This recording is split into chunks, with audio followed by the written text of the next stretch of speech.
Luck का तो पता नहीं, लेकिन अवसर ज़रूर मिलती है मेहनत करने वाले को। इसलिए मेहनत करते रहिए, अपनी तैयारी में लगे रहिए दोस्तों, सफलता ज़रूर मिलेगी। नमस्कार दोस्तों, मैं प्रेम चंद्रा, आपका दोस्त, आपका भाई। आप देख रहे हैं मेरा YouTube channel pre exam training.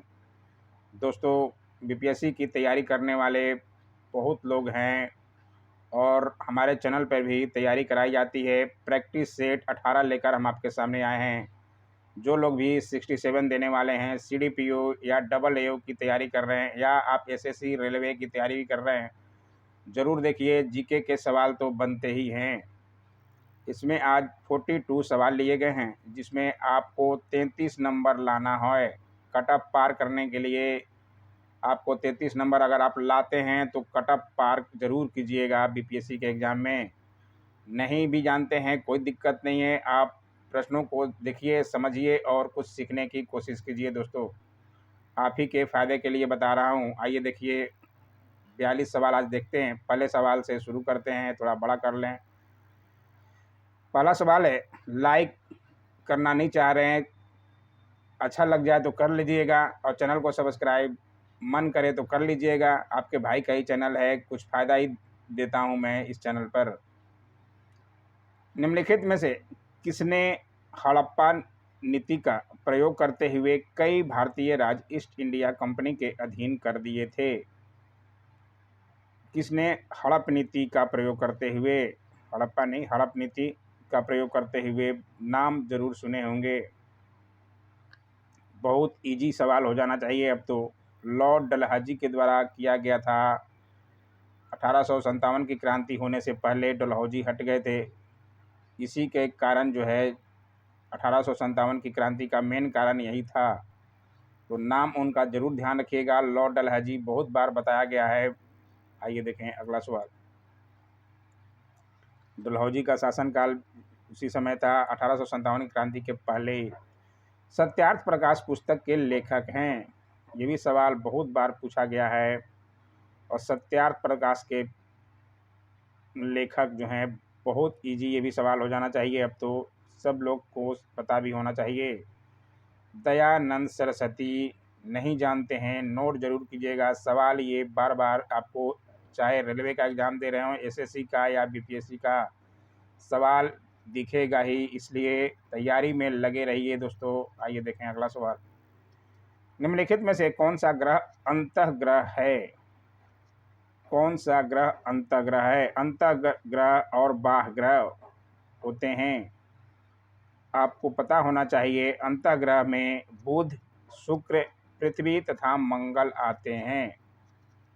ध्यान से नोट कर लीजिए। अंतःग्रह में बुध, शुक्र, पृथ्वी तथा मंगल आते हैं, जबकि बृहस्पति, शनि, यूरेनस, नेपच्यून तथा प्लूटो को सौरमंडल का बाह्य ग्रह कहा जाता है। अब देखिए प्रश्न में क्या पूछता है, अंतःग्रह कौन सा है? अंतःग्रह इसमें से आपका, अंतःग्रह कौन कौन से होते हैं? बुध, शुक्र, पृथ्वी तथा मंगल। अब उसमें से देखिए कौन सा है। इसमें शुक्र है, तो शुक्र जो है आपका अंतःग्रह हो जाएगा। चारों नाम जरूर लिख लीजिएगा। अंतःग्रह में बुध, शुक्र, पृथ्वी तथा मंगल आते हैं, ठीक है। बाकी बृहस्पति, शनि, यूरेनस, नेपच्यून तथा प्लूटो को सौरमंडल का बाह्य ग्रह कहा जाता है। जरूर ध्यान रखते हुए चलिएगा। आइए देखें अगला सवाल। निम्न में से किसे यूएनडीपी का SDG special humanitarian action award 2020 प्रदान किया गया है? करंट के सवाल आपके बीपीएससी 67 के लिए 2020 से 2021 दोनों का पढ़ना होगा, क्योंकि लगभग 2 साल के करंट अफेयर पूछे जाते हैं पिछले, इसलिए ज़रूर ध्यान रखिएगा। इसमें दिया गया था सोनू सूद को, नाम जरूर लिखिएगा। सोनू सूद जो कि कोरोना काल में बहुतों का मदद किए, तो नाम सब लोग जानते ही होंगे। सल्तनत कालीन सुल्तानों में किसने इक्तादारी प्रथा चलाई थी? बहुत अच्छा सवाल है ये भी। इक्तादारी प्रथा कौन चलाए थे? इल्तुतमिश। नाम नोट कर लीजिएगा, इल्तुतमिश। इल्तुतमिश द्वारा किए गए महत्वपूर्ण कार्य हैं, कुतुब मीनार के निर्माण को पूर्ण करवाया, सबसे पहले शुद्ध अरबी सिक्के जारी किए, एकता प्रणाली चलाई और 40 गुलाम सरदारों का संगठन बनाया जो तुर्कान ए चिहलगामी के नाम से जाना जाता है। ये सब बातें इल्तुतमिश के ऊपर है, ज़रूर ध्यान रखिएगा। सर्वप्रथम दिल्ली के अमीरों का दमन भी किया, इनकी बेटी रजिया सुल्तान भी बनी थी पहली महिला शासिका। आइए देखिए सवाल, भारत के राष्ट्रीय ध्वज का डिजाइन किसने तैयार किया था? ये भी अच्छा सवाल है। राष्ट्रीय ध्वज का डिजाइन तैयार करने वाली मैडम भिखाजी कामा, जरूर ध्यान रखिएगा। भारत के संविधान सभा ने राष्ट्र ध्वज का प्रारूप 22 जुलाई 1947 ईस्वी को अपनाया। राष्ट्रीय ध्वज का केसरिया रंग जागृति, शौर्य तथा त्याग का, सफ़ेद रंग सत्य और पवित्रता का तथा हरा रंग जीवन की समृद्धि का प्रतीक है। ये भी जरूर ध्यान रखिएगा। आइए देखें अगला सवाल, विभिन्न राज्यों में राज्यसभा की कुल सीटों का ब्यौरा भारतीय संविधान के किस अनुसूची में उल्लिखित है? राज्यसभा के कुल सीट कितनी होनी चाहिए, ये जो है किस अनुसूची में उल्लिखित है? ये चतुर्थ अनुसूची में उल्लिखित है, इसलिए नोट कर लीजिएगा। आइए देखें अगला सवाल, पौधे नाइट्रोजन की प्राप्ति किस रूप में करते हैं? अधिकतर सुनने होंगे, बचपन से ही पढ़ते होंगे। मनुष्य जो है ऑक्सीजन लेता है, कार्बन डाइऑक्साइड छोड़ता है, जो कि पौधे उल्टा होते हैं, कार्बन डाइऑक्साइड लेते हैं और ऑक्सीजन छोड़ते हैं। लेकिन नाइट्रोजन की प्राप्ति किस रूप में करते हैं? ये उपाचयन की से करते हैं, ये ध्यान रखिएगा, उपाचयन। आइए देखें अगला सवाल, निम्नलिखित में से किस क्षेत्र में रैमन मैग्सेसे अवार्ड नहीं दिए जाते हैं? रैमन मैग्सेसे अवार्ड किस क्षेत्र में नहीं दिए जाते हैं? संगीत के क्षेत्र में नहीं दिए जाते हैं, जबकि सरकारी सेवा, सामाजिक नेतृत्व और पत्रकारिता के क्षेत्र में दिए जाते हैं, जबकि संगीत के क्षेत्र में नहीं दिए जाते। इसलिए नोट कर लीजिएगा रैमन मैग्सेसे अवार्ड। आइए देखें अगला सवाल, अर्जेंटीना में पाए जाने वाले घास क्षेत्र को क्या कहते हैं? बहुत बार ये सवाल बना है, बहुत बार मैंने बताया भी है, घास पर अलग से वीडियो भी बनाया है मैंने, ज़रूर जाइए ज्योग्राफी के प्लेलिस्ट में जाकर देखिए, बहुत फ़ायदा मिलेगा दोस्तों। बार बार सवाल आपका वहाँ से बनता ही है, जहाँ से सवाल बनने के चांस हैं मेरे उस पर वीडियो बने हुए हैं, आप प्लेलिस्ट जाकर देखिए। जो लोग नए हैं मेरे चैनल को देख रहे हैं, अर्जेंटीना में पम्पास घास पाए जाते हैं, ज़रूर ध्यान रखिएगा, ये बहुत अच्छा सवाल है। आइए देखें अगला सवाल, सुगौली की संधि किसके बीच संपन्न हुई थी? अब तो ये इजी हो जाना चाहिए, क्योंकि बहुत बार विवाद होते रहता है काली नदी के ऊपर, जो कि नेपाल के बॉर्डर से है। उस समय ईस्ट इंडिया कंपनी थी, इसलिए आपको पता होना चाहिए ईस्ट इंडिया कंपनी और नेपाल के बीच में हुई थी। कब हुई थी अगर आप जानते हैं ज़रूर बताइएगा। 1800 कितना ईस्वी में? आपकी तैयारी कितनी है ज़रा देख लें। भारतीय राष्ट्रीय कांग्रेस के सबसे अधिक समय तक अध्यक्ष कौन रहे? ये सवाल भी बार बार बनता है। द्वितीय विश्व युद्ध के दौरान कोई सभा नहीं हुआ था, तो सबसे ज़्यादा बार एक ही सदस्य रह गए थे अध्यक्ष, जो थे उस समय कौन थे, तब पता होना चाहिए। मौलाना अबुल कलाम आज़ाद जी। बहुत बार सवाल दिखेगा, इसलिए आइए देखें अगला सवाल, घास पत्ते एवं मूत्र में किस प्रकार का अम्ल पाया जाता है? घास पत्ते एवं मूत्र में कौन सा पाया जाता है अम्ल? इसमें ऑक्सैलिक अम्ल पाए जाते हैं, नोट जरूर करते हुए चलिएगा, साइंस में अच्छे सवाल हैं। आइए देखें अगला सवाल, व्हीटस्टोन सेतु से क्या मापा जाता है?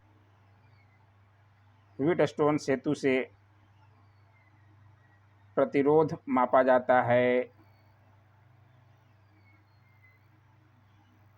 आइए देखें अगला सवाल, नोट करते हुए चलिएगा दोस्तों, किसी रोलिंग प्लान की क्या विशेषता होती है?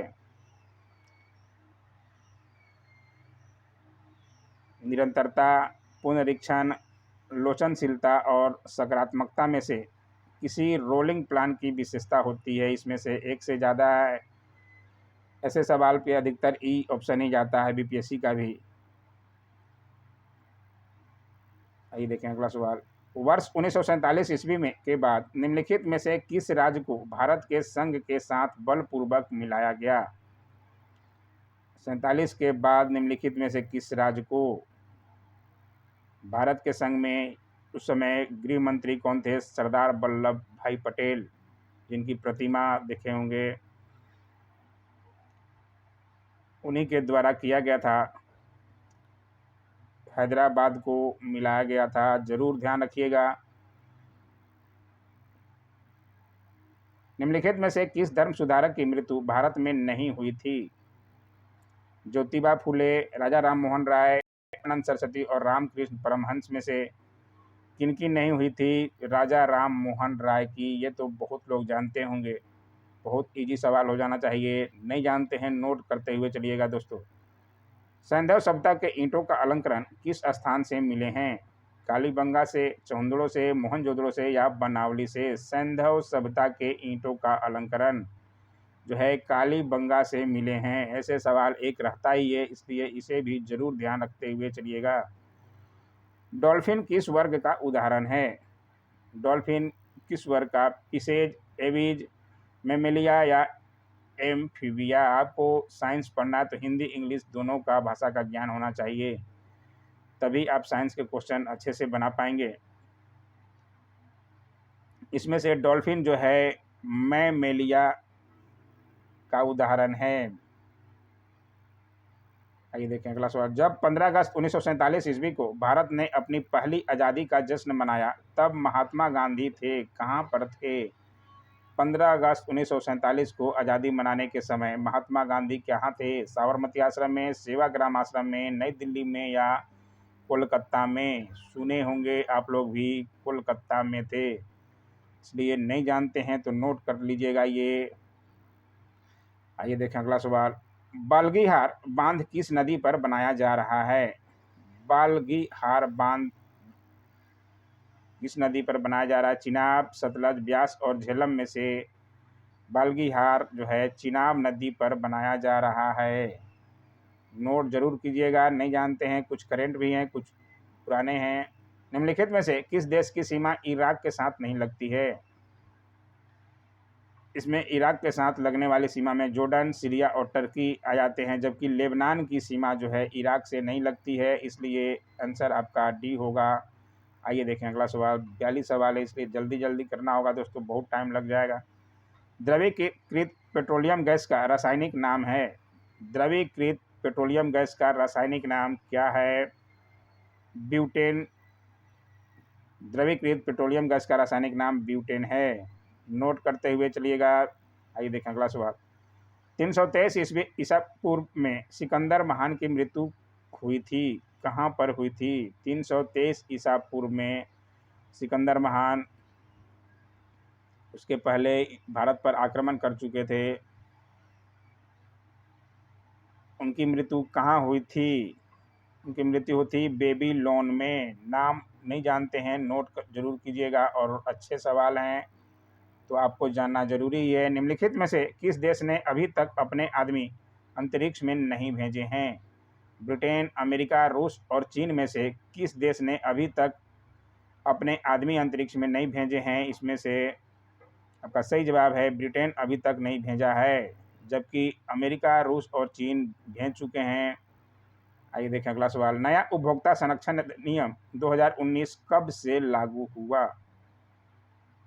नया उपभोक्ता संरक्षण अधिनियम 2019 लागू हुआ था 2019 में, तो कब से लागू हुआ उसका डेट वाइज आपको बताना है। इसका सही जवाब है सी, 20 जुलाई 2020 से।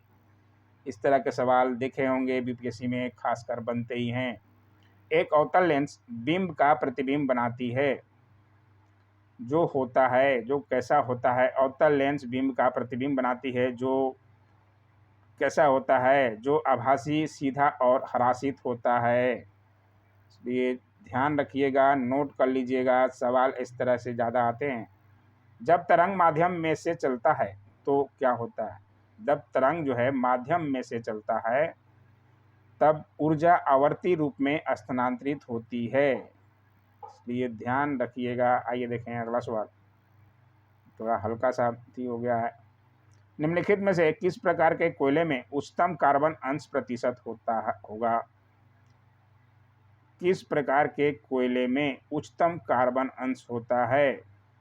बहुत अच्छा सवाल है। ये एंथ्रासाइड नाम नहीं सुने हैं तो नोट कर लीजिएगा। एंथ्रासाइड कोयले हैं उसमें उच्चतम कार्बन अंश का प्रतिशत ज़्यादा होता है। आइए देखें अगला सवाल, किस उत्प्रेरक की उपस्थिति में प्रकाश संश्लेषण होता है? इससे भी सवाल बीपीएससी में बार बार बनते हैं। किस उत्प्रेरक की उपस्थिति में प्रकाश संश्लेषण होता है? प्रकाश संश्लेषण होता है हरे पौधे की पत्ती में उपस्थित क्लोरोफिल से। बहुत बार पढ़े होंगे। आइए देखें अगला सवाल, हीरे की चमक किसके कारण होती है? ऑडिटर वाले अगर ये देख रहे हैं वीडियो तो जरूर ध्यान रखें, क्योंकि ये तो पूछ चुका है ऑडिटर के एग्जाम में इस तरह के क्वेश्चन। ऑडिटर की चमक उच्च अपवर्तनांक के कारण होती है।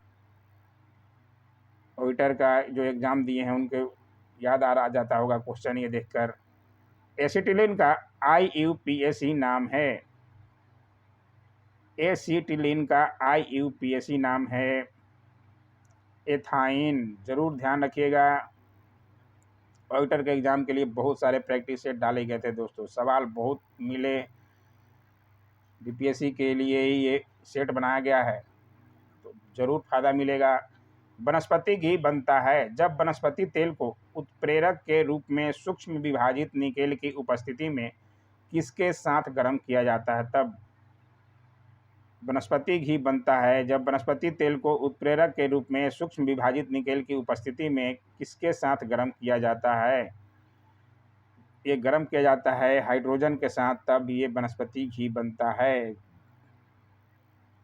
ध्यान रखिएगा। आइए देखें अगला सवाल, जब पोटेशियम डाइक्रोमेट विलयन में से सल्फर डाइऑक्साइड गैस प्रवाहित की जाती है तो विलयन हो जाता है। विलयन कैसा हो जाता है? तब विलयन जो है आपका हरा हो जाता है। जब पोटेशियम डाइक्रोमेट विलयन में से सल्फर डाइऑक्साइड गैस प्रवाहित की जाती है तो विलयन हरा हो जाता है। आइए देखें अगला सवाल, गोल्जी इकाई का मुख्य कार्य है। गोल्जी इकाई का नाम जरूर सुने होंगे, अगर साइंस पढ़े होंगे तो। इसका मुख्य काम है स्त्रावी। आइए देखें अगला सवाल, लाल रुधिर कणिकाएं। लाल रुधिर कणिकाएं के बारे में पूछ रहा है, क्या कैसी होती है? लाल रुधिर कणिकाएं वृत्ताकार होती है, तो ये ध्यान रखिएगा। आइए देखें अगला सवाल, मृदा से अवशोषित जल और खनिज का ऊपर पत्तियों की ओर संचरण किसके द्वारा किया जाता है? मृदा से अवशोषित जल और खनिज का ऊपर पत्तियों की ओर संचलन जो है जाइलम के द्वारा किया जाता है। जरूर ध्यान रखते हुए चलिएगा। आइए देखें अगला सवाल, तंत्रिका तंतु किसकी रोधी ट्यूब द्वारा परिबद्ध होते हैं? तंत्रिका तंतु किसकी रोधी ट्यूब द्वारा परिबद्ध होते हैं? ये माइलिन के द्वारा परिबद्ध होते हैं, इसलिए ध्यान रखते हुए चलिएगा। कुछ सवाल डिफिकल्ट भी हैं, कुछ इजी भी हैं। वायवीय श्वसन के दौरान ग्लूकोज का 1 ग्राम मोल कितनी ऊर्जा उत्पन्न करता है?